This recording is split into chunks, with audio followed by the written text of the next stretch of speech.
Hello students, in this video lecture we'll solve a problem on vector space and subspace.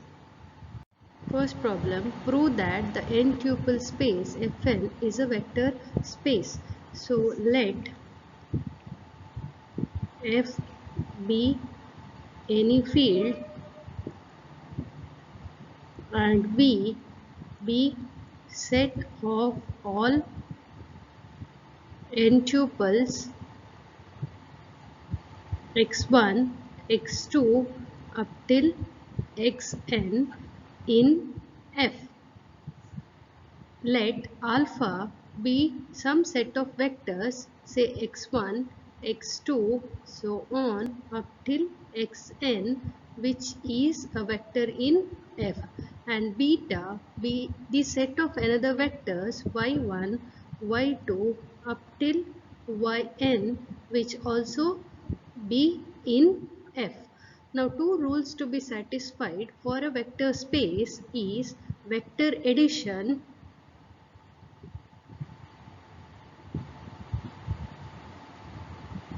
So in vector addition, we have to have alpha plus beta, which is equal to, we need to add the two vectors x and y, or alpha and beta. So it is element by element addition. So x1 plus y1, comma, x2 plus y2, so on up till xn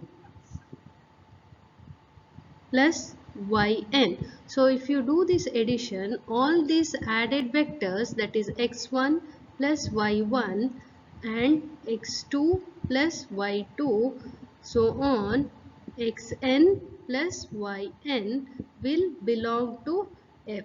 So we can tell that this vector are closed under vector addition.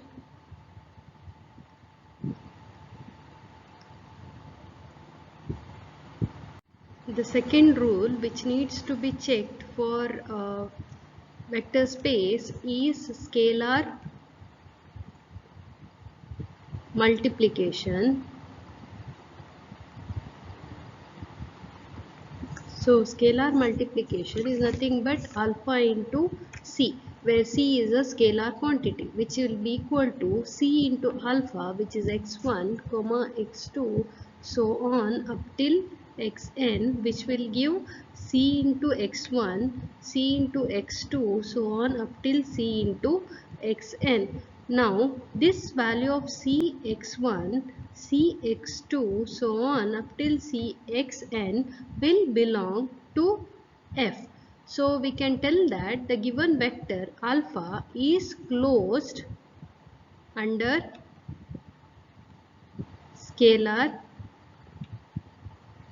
multiplication. Now apart from these two rules, that is vector addition and scalar multiplication, we need to check the 8 axioms. So the first axiom is the commutativity. So this commutativity is nothing but alpha plus beta should be equal to beta plus alpha. So alpha plus beta is nothing but x1 plus y1, x2 plus y2, so on up till xn plus yn, which also should be equal to y1 plus x1, y2 plus x2, so on up till yn plus xn. So the given two vectors alpha and beta obeys the commutativity axiom. The second axiom is associativity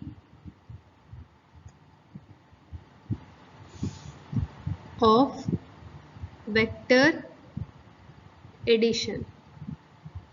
So this associativity of vector addition, let us consider gamma to be another vector z1, z2, so on up till zn, which be in F. So for associativity, we should have alpha plus beta whole added with gamma should be equal to alpha plus beta plus gamma. So what does it mean? So alpha plus beta plus gamma is nothing but x1 plus y1, this whole added value to vector element z1, x2 plus y2 plus z2, so on, xn plus yn plus zn should be equal to x1 plus y1 plus z1 comma x2 plus y2 plus z2 plus so on plus xn plus yn plus zn.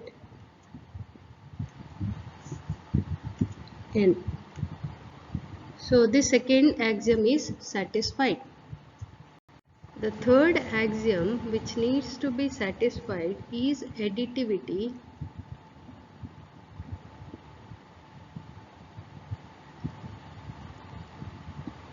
identity.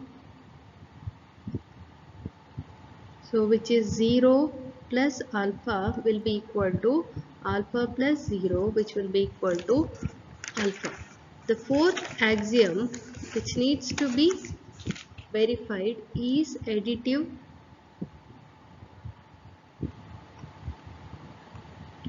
inverse. So alpha minus alpha should be equal to 0.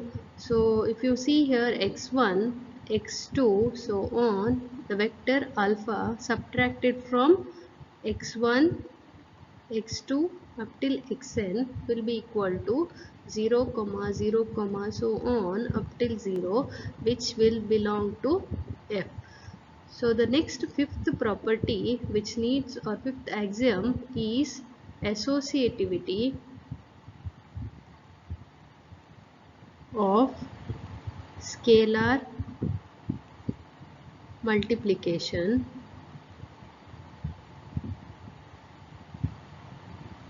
so it is nothing but r into s times alpha should be equal to r into s alpha, where r and s are the scalar quantities. So if you write the left hand side, r into s x1 comma s x2 so on up till s xn will be equal to rs x1 comma rs x2 so on up till rs xn. So which we can write it as rs as one group into x1 comma x2 so on up till xn, but this x1 x2 xn is nothing but alpha, so it is rs into alpha. The sixth property which needs to be satisfied is distributivity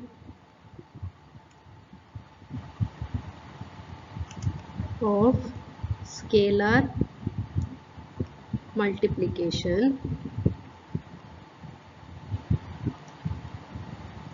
So it is r plus s, the two scalar value, into alpha should be equal to r into alpha plus s into alpha.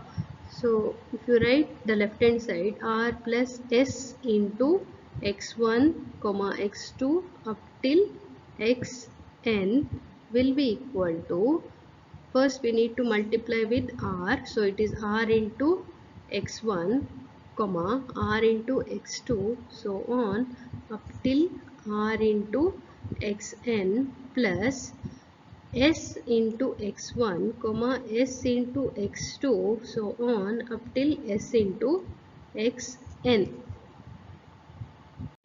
which is equal to r into x1 comma x2 up till xn plus s into x1 comma x2 up till xn, which is equal to r into this x1 x2 xn is nothing but alpha plus s into again x1 comma x2 up till xn is alpha. So the next property is distributivity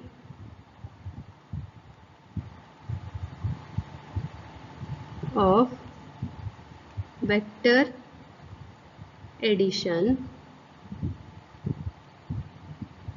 which is r into alpha plus beta should be equal to r into alpha plus r into beta. So r into alpha plus beta is x1 plus y1 comma x2 plus y2 so on up till xn plus yn, which is equal to r into x1 comma r into x2 plus so on up till r into xn plus r into y1 comma r into y2 comma so on up till r into yn. So which is equal to r into x1 comma x2 so on up till xn plus r into y1 comma y2 up till yn. So which is equal to r into this x1 x2 is alpha plus r into y1 y2 up till yn is nothing but beta. The last property or the eighth axiom is scalar multiplication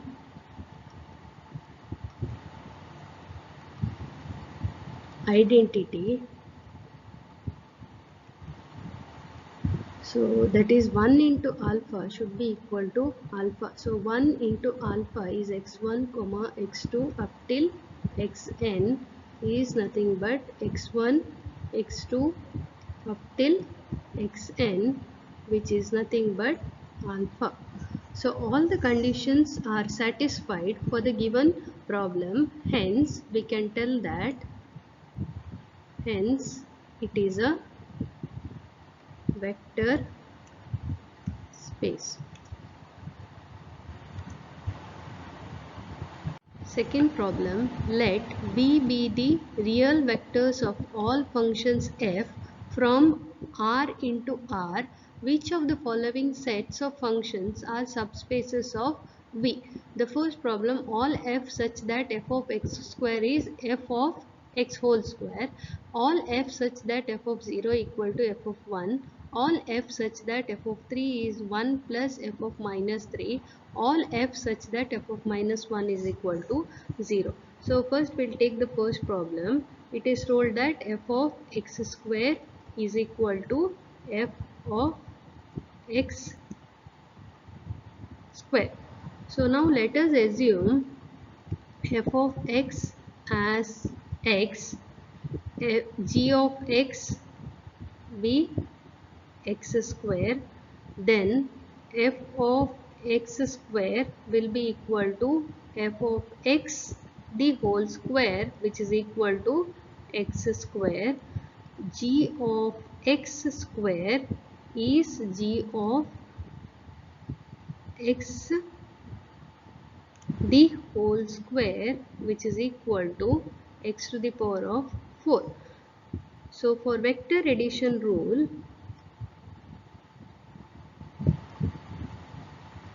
f plus g of x will be equal to x plus x square. F plus g the whole f of x square will be equal to x plus x square the whole square, which will be equal to x to the power of 4 plus 2x cube plus x square.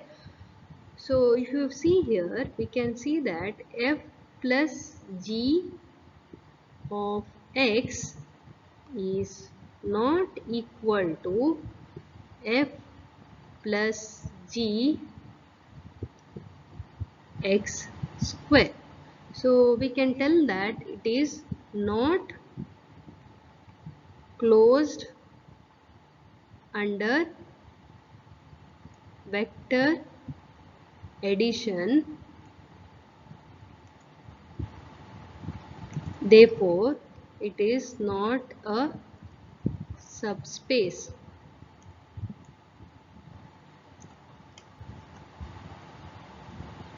Second problem is f of 0 is equal to f of 1. So let us assume f of 0 is f of 1 and g of 0 is equal to g of 1. So f of 0 plus g of 0 will be equal to f of 1 plus g of 1, or f plus g of 0 will be equal to f plus g of 1. So we can tell that this function is closed under vector addition. Next, scalar multiplication. C into f of 0 should be equal to C into f of 1.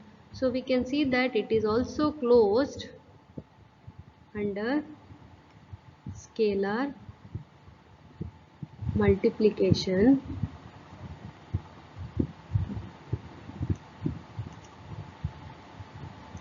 inclusive of 0 vector. So we can tell that therefore f of 0 equal to f of 1 is a subspace.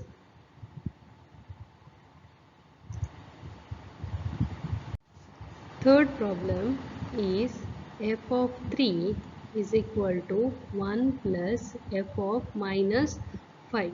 So let f of 3 equal to 1 plus f of minus 5 and g of 3 be equal to 1 plus g of minus 5. So if you add, that is vector addition, f of 3 plus g of 3 is equal to 1 plus 1 plus f of minus 5 plus g of minus 5, which is equal to 2 plus f of minus 5 plus g of minus 5. And if you take f plus g of 3, it is equal to 1 plus f plus g of minus 5, which is not same as f of 3 plus g of 3. So we can tell that it is not closed under vector addition, therefore it is not a subspace. Next problem D, the last question, f of minus 1 is equal to 0. So let f of minus 1 be 0 and g of minus 1 be equal to 0.